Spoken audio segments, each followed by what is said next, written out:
Yo, right here in the small box. LL Cool Whip, Ghostface Vanilla, Neo Colonial Soul, Charlie Kirk Franklin, Martin Campbell Soup, Luca Vandross, Most Definitely Not, Kevin Campbell, Store Bought Edition, Randy, Medium Force, Lil Boy to Teenager, White Thought, Uncommon, Christopher Jones Gospel, musiqsoulchild, Ninth Wonder Bread, Not House Party, Get Together, Lint Condition, Jonathan Jackson, JJ for short, Proud Boys to Men, Bobby Cantwell, D'Angelo No, John Hill, Shaka Connor, Robin Thinn, Genu White, Leon Thomas Jefferson, Jamie Hope, Cream Latifah, Honky Honky Honky, Auschwitz Alcina, The Sound of Whackness,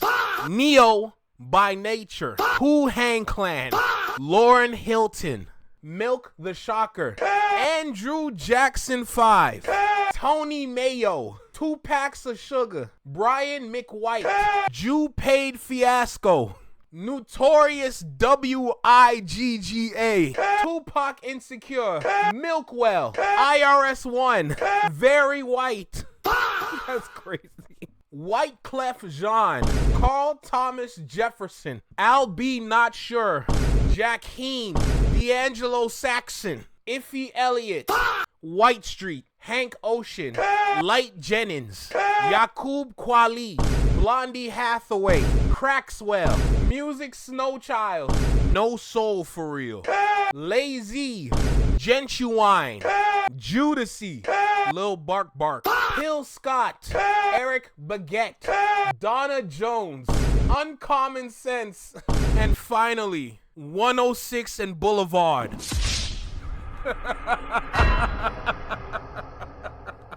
Yo, Jack Harlow, what are you doing, bro? Jack Harlow, gang, what are you doing? This album is hot trash. Trash. Anybody on Black Twitter that is trying to hype this up as if it's something good, boy, go sit down. You are hereby stricken of your Negro past. Let me tell you that. You understand me? You cannot give out no more invites to the barbecue if you think this album was good. And don't even get me started on the press run, because we're definitely going to be talking about that today. I ain't gonna lie. Drake took this man's superpowers, because what is this? I feel like this whole album was put together just to rage bait everybody to roast you. That's exactly what this was for, Jack Harlow. That's your engagement. That's what's making people run to this album. By you trying to troll the world with this project, you're inadvertently trolling everybody to roasting you. Now that's your engagement. Guess what happens when you chase engagement? We gonna forget about you so fast. It's not even funny. But look, as you can see, we got Sean C in front of us. We're gonna go ahead and dive in with this crazy topic that we have in front of us. So that being said, let's go ahead and lock in and get started with this, all right? Let's get started. Yo, you, right here in the small box, You're tapped in with the Flex Mob. Thank you for stopping by. Appreciate the support. Appreciate anybody hyping the video for sure. We're not going to waste no more time. We're going to go ahead and get started. Like, comment, share, subscribe. You know the vibe. You tapped in with your favorite reaction channel and network. Let's go ahead and get started. Oh, boy. Within the next 7 to 10 minutes, I'm going to hopefully find the words necessary to explain my disdain for Jack Harlow, the artist. What is with everybody saying disdain? Like, ever since La Russell said, I got a disdain for one, everybody using disdain. Jesus. This is not a hate video, okay? Contrary to popular belief, that is not what this is about. I actually want to commend Jack Harlow for being such a likable guy despite his mediocrity since his infancy. I want it to be known that before you listen to my words, I have not liked anything Jack Harlow. If his name is in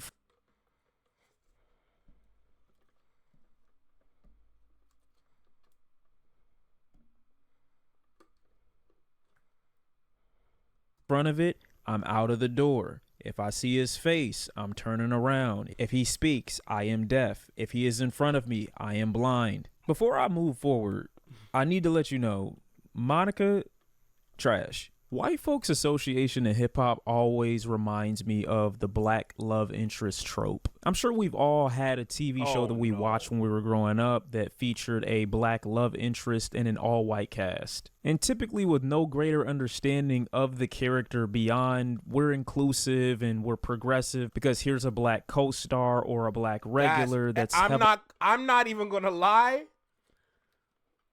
Whoever bright idea was to put them two together in that damn show, y'all should have been fired. Because this don't even look like a couple, bruh.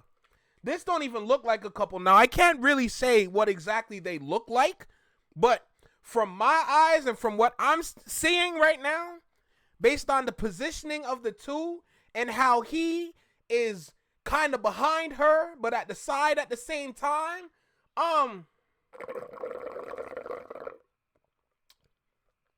it don't look right, gang.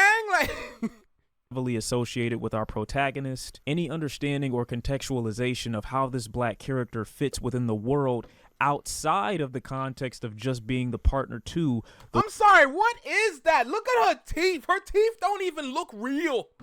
They don't look real. They look like they were store-bought at Walgreens or something. White protagonist is never explored. They typically exist not as trophies, but as check marks. A green light to the production team signaling, at least we got to that. This does not mean that I want Jack Harlow to start going over the intricacies of where black music came from and how black people came to dominate said genre or whatever the case may be. I just find it funny how many non-black people have this phase with black culture. This slight infatuation, whether authentic or not, that typically ends with the non-black individual receiving some level of praise or acknowledgement for even including this within their story. This might be funny at first until you realize that this is a white boy releasing an R&B centric album named Monica. Jack Harlow's consumed. Let me hear that again, because my ears sometime. For even including this within their story. This might be funny at first until you realize that this is a white boy releasing an R&B centric album named Monica. Jack Harlow's. I thought this was a tribute to Monica. But nah, we're saying it wrong. It's Monica.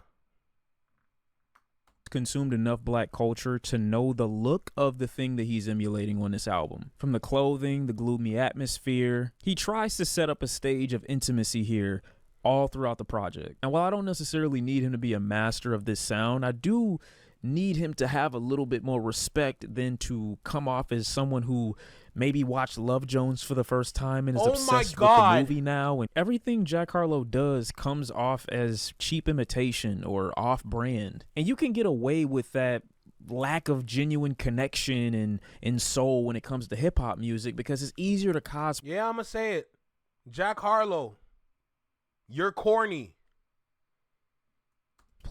Hip-hop has a majority white audience. It's consumed by a lot of white people. The barking that you're going to get is more than likely going to be from purists or people who really, really love the genre. This isn't to say white people don't enjoy hip-hop to a point where they could be considered purists either. I'm just saying due to how much white people dominate the general fan base of hip-hop, the worst hip-hop fan you know is more than likely a white guy. Before that Come Home, The Kids Miss You album, Jack Harlow was praised as everything but the second coming of Nas, getting high praise and much support from some very respected voices in music off the back of songs like That's the PR, gang.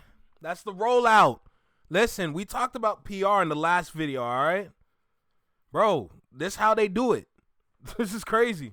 Tech and what's poppin'. My point being that he can't get away with being mediocre in this genre the way that he did in hip hop because I believe it has a higher ceiling of respectability. When you're trying to fuse jazz and soul and R&B, the stage that you create for yourself is so much more intimate. There's almost nothing to hide behind. At one point during this interview, Jack Harlow is giving himself and being given credit for not shying away from black culture, but instead diving deeper into it, where his white contemporaries typically fall back into either country or pop music expression. They gave this man a fade?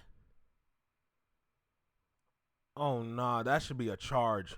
Harlow's remedy to his artistic confusion and potential buildup of his confidence comes from being even more brazen with his appropriation. Jack Harlow's journey throughout hip-hop kind of mirrors the average white hip-hop fan. Again, I'm not saying all, but the average. A few years ago, Jack Harlow was given this music quiz, essentially, on Hot 97 when it was still a thing. And it was during this fun little art quiz that it was revealed to us that Jack Harlow had never known that Brandy and Ray J were siblings. Now, the world at the time was kind of ragging on him for not knowing that Brandy and Ray J were siblings, and how have you never seen Moesha, and how have you never heard a Brandy album, blah, blah, blah, blah, blah. But in that quiz, or in that back and forth, Ebro plays Jack Harlow some legendary R&B and soul music. And I believe Jack Harlow only correctly identifies one song out of the 5 or so that he plays. In this most recent interview where he claims he got blacker, he also claims to love R&B music. And it'd be one thing if during those... Bro, this man is trying to love R&B as if he just discovered it, and you're trying to roll it out to the world. And don't even get me started on he got blacker. Oh, you're diving more deep into the yeah, I got blacker. What? Are you crazy? Have you lost your mind? What are you talking about? Don't make me be like Pops in the Wayans Brothers and go get my belt. Cause oh boy. Songs that he didn't correctly identify when he was played those records by Ebro years ago was underscored with a, oh, I've heard this song before, but I just don't know the name of it. But there were some records that, again, are legendary records that he just seemed to have no response to. Frankie Beverly's Before I Let Go, or Where I Wanna Be from Donnell Jones. Wow. Angel in Disguise from Brandy. My point is, R&B always comes before hip-hop for the average black person. I would argue the first piece of music that most black kids are introduced to is within the church in gospel records. So I'm not using that quiz that Jack Harlow failed as an indignation against his musical knowledge. I mean, you could if you wanted to, but that's not necessarily the point that I'm going for. The point that I'm going for is a lack of understanding of black culture in general. What you mean to say is you have an infatuation with the aesthetic of black culture, but a genuine love or an appreciation for it, no. How could you if you don't know what the art form that gave you life derives from? When you were growing up, R&B, blues, jazz, gospel were central parts of your life. They were backdrops to important and mundane things. It was a part. This whole moment on the BET stage made no sense. This made no sense whatsoever. I don't know. I don't understand. I don't get how people like this artist. He's mid. Everything he put out was mid. Sorry. There's some songs that I like. What's Poppin' was great. All right, he had a track with Poohshiesty, if I'm correct. That was dope too. Like, he has tracks. Like, I'm not here dissing the music too much, cause he has tracks. Does he have hits? Nah, because a lot of his tracks are forgettable. After What's Poppin', I can't name another track. Like, it's hard for me to find the words to name another track. I know he was a feature on a Chris Brown tape or something like that. Or he was a feature on Chris Brown was a feature on one of his songs. I think he had a song called Tyler Hero. It was kind of nice. Little anthem vibe to it. But after that, that's it. I cannot name the track he had with Drake because it's forgettable. Yeah, congratulations. Y'all horse racing and betting and gambling. But I don't remember the song name. Heck. This boy out here built like malnourished brown sugar. Are you kidding me? Get up, boy. Part of you. Dare I say, hip hop and rap music was the least played thing in plenty of black households. But when you have a branch or a piece of black culture at a mainstream and even a little bit below that surface has been gentrified to such an extent and made accessible to such a wide variety, you often lose the cultural context. Yeah, you are a product of monoculture, my boy. That's why you forgettable. They aren't likely to be as big of fans of R&B or to have had those lived experiences through culture alone. Jack Harlow is trying to force a space for himself in an area where he has no cultural value. and even worse cultural awareness. Again, to the fan of who Jack Harlow has been, his lack of cultural value actually works to his benefit considering where we are in hip-hop right now. But with a less culturally understood and a less culturally consumed genre that's still at its core, people aren't far removed enough from the classics enough to let the gentrification skate by. I'm sorry, you don't deserve that look, gang. I'm sorry. You gotta work to look like that, man. You gotta work to have that look, and you gotta own it too. It looks like that look is a rental because you don't own that. You're not wearing it like you own it. You wearing it like you cosplaying. You cosplaying. You walking down the runway right now. This nigga dressed like he in The Wire. Are you kidding me? Yo, get out my face.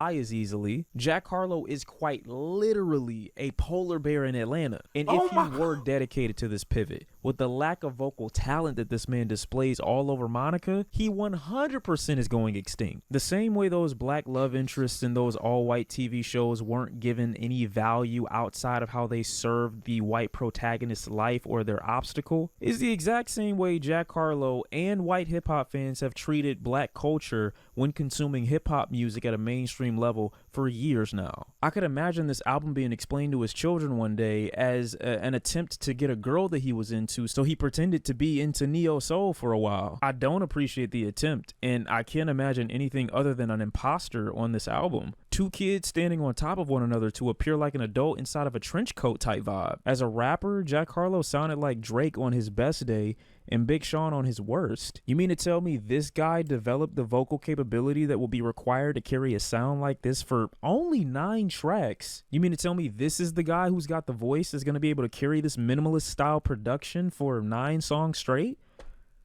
Oh, he's not? The thing that absolutely blows my mind about this project is I don't know who it is for. Jack Harlow built his audience off of being that white nigga that can rap. The black folks that co-signed him off the back of what... Hey. Zoom in on that. Just zoom in on that. Just bathe in that for a second, because let me tell you something. This whole project is pushing your fan base away. You took so long to drop one project. Now, I don't know if the label was holding you back or telling you to hold, telling you to wait till this year to drop, and then they told you what to do, how to make it work. Let me tell you something. This boy, if y'all had your drawing board must have been on construction paper, because you must have lost that sheet. I'm gonna tell you that. I don't know what you were thinking putting out this garbage. Like, it's ridiculous. Whose bright idea was this? Because I'm sure as hell no, this ain't Jack Harlow's bright idea. You're trying to act.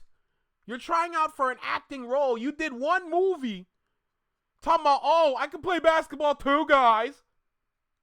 And you think you can do what you want in music? No! You got to work for that. You can't be rapping your whole career and then all of a sudden you want to sing. Boy, if you don't get on my...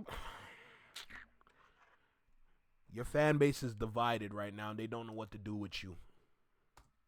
What's popping? Yeah, you niggas, I remember you, okay? You disgust me. You disgust me. People that became fans of that Jack Harlow and continue to stay somewhat loyal up through Jackman, I doubt will be the same people that will be receptive to this pivot on Monica. With the lack of vocal versatility that Jack Harlow displays on this project, I find it hard to believe that he would even sell out a show or have a successful tour with music like this. That TikTok virality and potential Billboard... You got to do an arena tour with some friends, gang. That's the only way. And your friends are all better than you. Because as far as I see it, you only have about like 5 or 6 songs, and that's it. All right, you got a 15-minute set because your songs are short. Success isn't something that I think will be achieved with a project like this. And I could give Jack credit. Maybe he's not chasing those things. Maybe he doesn't care about it anymore. But I feel like the type of people that would support this type of music from Jack Harlow will praise it because it's something different from what they're used to, as opposed to it being expressed well, performed well, written well. The only thing I can give Jack Harlow credit for on this project is the backdrop. The music is about what I would expect or what I would want from a regular neo soul record. It's drenched in that style and the aesthetic all the way through. It reminds me a lot of D'Angelo. And from a production point of view, I think he actually grabs onto some people that have some weight in the field. I don't think his ear is whack. I don't think his ear is trash. I wish he allowed the hands of the people that he asked to help for the project to have a heavier hand. His ear is not whack or it's not trash. It's just it doesn't work. His ears don't work because it's not the sound. That's the problem. It's you. And in it, but it feels like Jack Harlow created something that he genuinely identifies with. Something that might make expressing himself through this medium significantly easier as opposed to the braggadocio that he was drenched in a couple years ago. The stage for vulnerability is set, but the person who sets it doesn't know what to say or how to express it. Like, this was my problem with Jack Harlow when it came to hip-hop music, was that, like, he didn't have enough depth to add anything to the genre that he's emulating. And like his remedy to that was to switch genres again and not add enough depth to the genre that he's emulating. The area that I'm a foreigner in, how can I explore this and add to it in a way that is personal to me, that doesn't just feel like I'm highlighting, you know, every piece of every note, you know what I'm saying, and presenting it to like a professor and just like switching out a couple of lines to make it seem as if I'm not necessarily plagiarizing. Like, that's what I feel like at this point, because I'm just struggling to see his identity again. Like, this is falling back into the same issue that I was having with Jack, man. He's not the worst stand-in, but a stand-in, it feels like. Like, where's the star at? Where's the person that all of this revolves around? Is what I'm looking for, and I don't think Jack is the one. I hate to impose or disrupt your lifestyle. You hate to impose? It don't look like it. Like, there's no spark. You're taking music like this without, and there's no spark to it. You make Justin Timberlake look like a god. There's no spirit, there's no emotion, there's no flair, there's no nothing. It's just blah. The writing is blah. The emotion. That trash made Suit and Tie sound like Billie Jean. Oh my god. Is blah. The expression is blah. The color is blah. I listen to music and sometimes I'll be seeing colors for every now and again. I don't see nothing but like a gray hue. It's like a gray cloudy day with every piece of or every record I've heard so far, with the exception of Move Along or All My Friends. You know, like I can't get it. I don't feel it. Composition, structure is sensible. Like, all of that to me makes sense for the style that he's going with for this album. It does have a theme sonically, it does. But as far as Jack is concerned, interchangeable, or just take him out and put somebody else. And it's not a disdain or a dislike for Jack. It's not. It's really just on some like knock knock, is somebody there? This way it started to feel disrespectful after a while. Like, either you know you're bad and you're doing it on purpose just to show that you can do whatever the fuck you want and you are still gonna garner some level of attention, or you genuinely think that this is the best option and you think because they didn't appreciate you as a rapper, they'll appreciate you as like a jazzy, you know, early R&B emulator. And I don't think that that's what's happening here either. You know, I just don't think artistically Jack Harlow has much to give. And I've tried to give him, like I said, grace in the raps, try to give him grace in, you know what I'm saying, the whatever this is supposed to be, the romantic to an extent, you know, no Bruno Mars shade, but like I feel like it's a similar vein where those who don't want to hear music that's being emulated are gonna maybe listen through Jack and be like, oh, this is a good substitute or good enough so that I don't have to ever listen to. I feel like you could have made music like Michael Bublé. I feel like that's what you should have done with your career instead of do this garbage. You should have put on a real tight suit for no reason, knowing that you can breathe in that shit. All right, loosen up the suit a little bit, you know, but put on a super tight suit, run around like you got something stuck up your and then just start singing like Michael Bublé and start putting out an album like that. Put out a single, a couple projects. Sound like Michael Bublé. I feel like that would have been a better route for you than this garbage. To where he takes from just some regular Elvis shit. Like, it happens too frequently. And in this case, it's done so poorly, at least from the perspective of there being someone to look at, a performer for you to go see. it's done so like boring that everybody that he features with, even background vocalists, are a break to the monotony that is Jack Harlow. And they're not even there long. It's a very small, slight addition to a background vocalist. It's a very small feature on the halfway point of a song. And all of a sudden, your ear is instantly like perked up. And you're like, who the fuck is that? Because you've been listening to this for, I don't know, 4 and 5 minutes or 3 or 4 or 5 minutes at a time. Because this isn't going to be your safe space moving forward. If this album don't work for Jack, he's pivoting to something else. And that's really my issue with people who do things like this, is their dedication to it is dependent upon how much success they have within it. And I know for a fact that, to me, at least seems like what it seemed to be for hip hop when it came, or it seemed to be the case for Jack Harlow when it came to hip hop.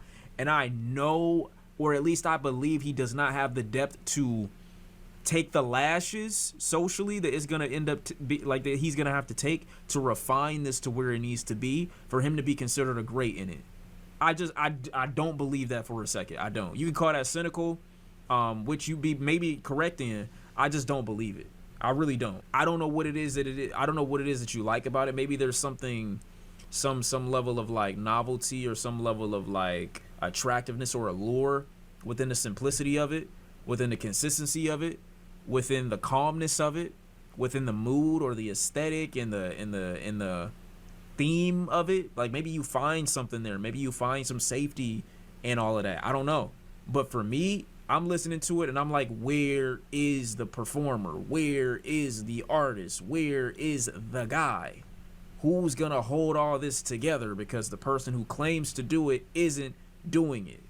Now, what you're about to hear now, it's not even me vouching. It's just, this is what consistency brings.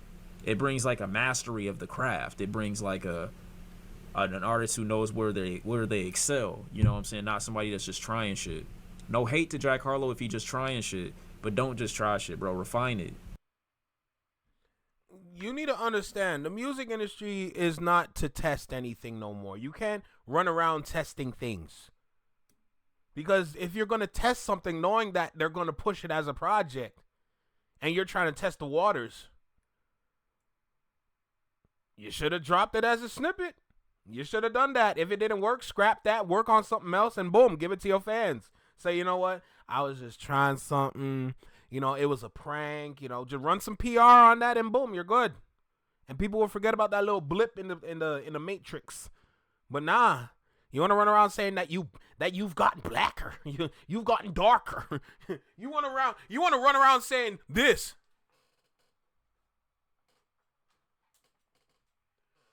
You want to run around talking about I just got blacker. You know what I'm saying? Like I just had dark thoughts and you know what? I said we're gonna do this.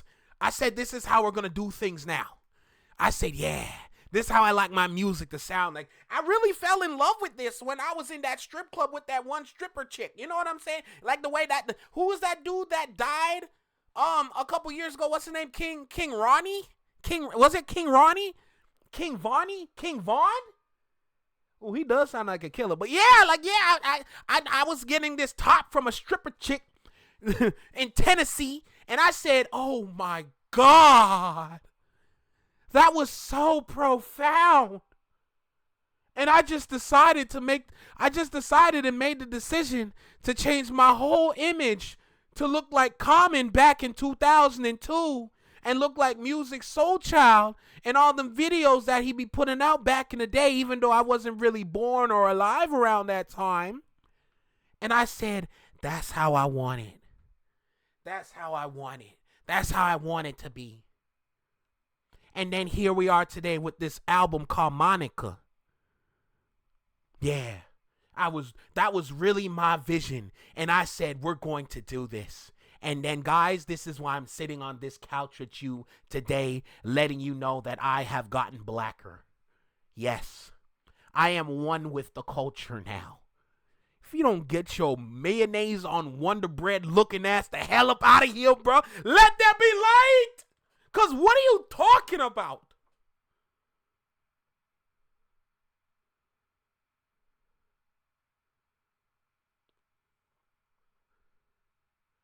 Man, I just had some good boba. Now it tastes sour in my mouth because of you. Pause. Pause, by the way, yo. that was crazy. I ain't gonna lie, that was crazy. You know what I'm saying? I did say pause, stop sign. Like, but you get the point. This boy. Bro, the music industry is for professionals now. Get these little boys out of here. Because y'all are not working. All right? Y'all are not working. We can't improvise with you no more. You got to come as a complete project with a story to tell. That's the only way. That is literally the only way. You can't come in here trying to figure things out. You must have it figured out. But nah, you want to move like you from Chicago. Man, get the hell up out my face, bro.